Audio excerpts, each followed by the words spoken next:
Welcome back. It's now my pleasure to introduce Kate Barnard and Maria Reed, grief counselors at Hospice of Washington County.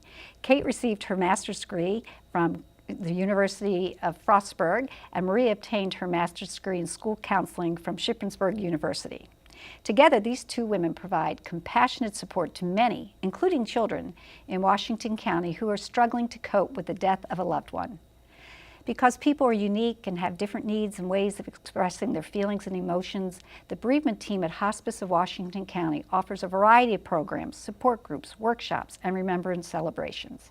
Kate and Maria join us today to talk about their roles as grief counselors and to explain the benefits of some upcoming bereavement programs. Welcome to you both. Thanks for being here today. Thanks for having us. Kate, can we start with you? Sure. So I know in the past we've done a couple episodes on the bereavement services provided by Hospice of Washington County.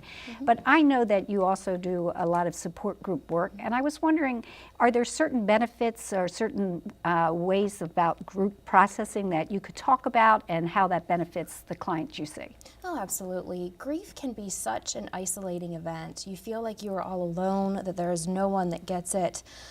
And support groups work to minimize that. Right. It normalizes some of the feelings that you're having, as well as validates and affirms what you're going through, because it is so different for everyone. Everyone grieves differently.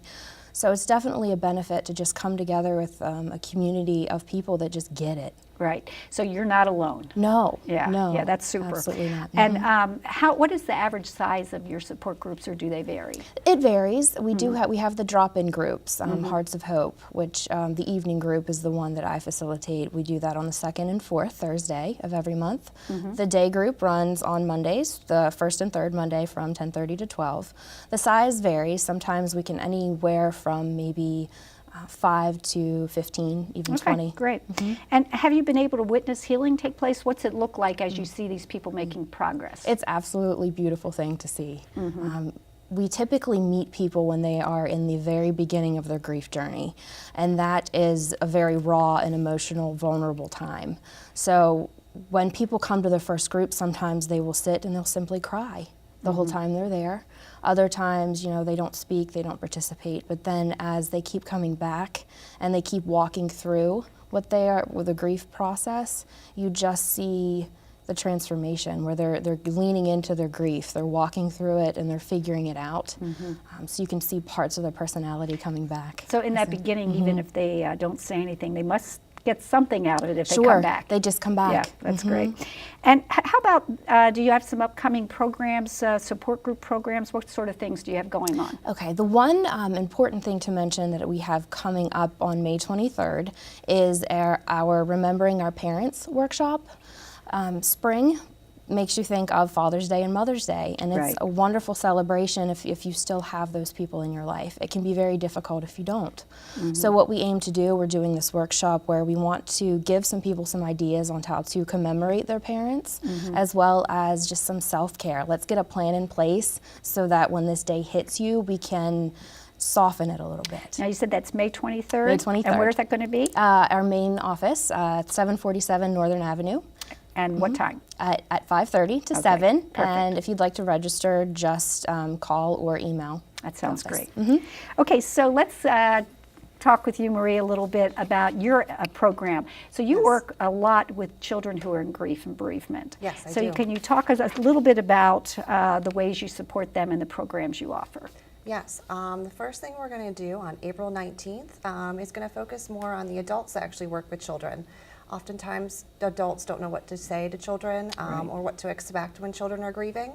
So on April 19th at 5:30 to 7, we are going to host an educational workshop or seminar for parents, teachers, school counselors, administrators, or anyone who just wants to learn a little bit more about childhood grief and how it manifests in children. And how they can support them. And what they can do to support children who are grieving. That's so incredibly important. I don't think we've ever done anything like that in the past, so that sounds like it's going to be a real need. Yeah, I think it will be a great workshop. That's great. We'll have to share that with our Department of Social Services and our San Mart Family Children. That'd be great. Absolutely. Will you be offering any programs for the kids, specifically for the children? Yes. Okay. So on June 1st at the Cornerstone Community Church in Hagerstown, we are going to host a very special Children's Remembrance Service. It is going to be designed for and by students who are actually ages 5 to about 15 years old. We're going to have local children from Washington County actually being able to perform very special music, poems, their own personal reflections of their own story. And we invite the entire family to be able to join, to be able to support these children and just be together. Is this something that it would be an appropriate thing for the community to come in and support them as well? I think that, yeah, I think that they are certainly welcome. Certainly we want to make sure it's a comfortable space for families who are grieving to support those children. So we definitely encourage people to be able to join us. We would really like for people to actually RSVP just for planning purposes so we know how many people to expect. Okay. But the service itself will be at 6 o'clock, and then we're going to have very special games and really special refreshments. That's great. Afterwards for just people to have fellowship and be able to connect with each other. And we're just about out of time, but I know you have a camp coming up real quickly in the summer. If you could just mention that, that'd be great. Camp Hope and Cope is coming up on August 18th. Most importantly, there is an application for campers. And that's due when? July 28th or 27th. Okay, so for more information, call Hospice of Washington Absolutely. County. Thank you so much for being here. Thanks. Thank you. I'd like to thank Marie and Kate for joining us on today's program. They, along with the rest of HWC's bereavement team, give of themselves as they offer a variety of ways to support those who are grieving. I'm filled with gratitude for the important work they do. Winston Churchill said, quote, "We make a living by what we get, we make a life by what we give." I and all those who they've helped are so grateful to them. I'll be right back after this short commercial break.